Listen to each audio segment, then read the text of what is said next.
are injured after falling hundreds of feet off of a cliff in Palos Verdes Estates. That's right. It happened just before 5 this morning near the intersection of Paseo del Mar and Avon Road. KTLA's Chris Wolf is live at the scene with new information about the victims and how they fell. Chris. That's right, Cher and Pedro. We are learning tonight much more about the circumstances surrounding this deadly fall from a cliff here in Palos Verdes Estates. And when you come out here and you realize just how steep this piece of land is, it seems like a miracle that anyone could survive falling hundreds of feet. An early morning trip to a popular vista and hiking trail in Palos Verdes Estates turned deadly for a group of friends. 2 men and 2 women in their 20s were visiting the steep, picturesque coastline. They come here often to escape, take in the view, and enjoy the captivating terrain.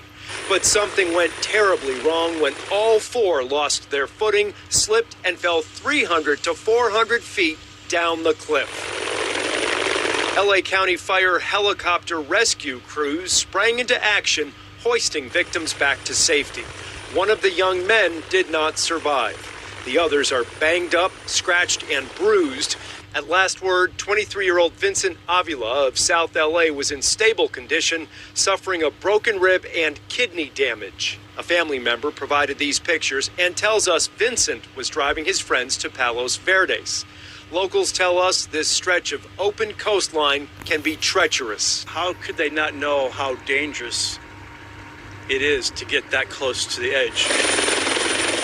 Many are asking the same question. Vincent Avila tells his family one of the women had to go to the bathroom, slipped and fell, and then the other 3 rushed to help, but also tumbled down the cliff. It's extremely dangerous. There's no fences in the area.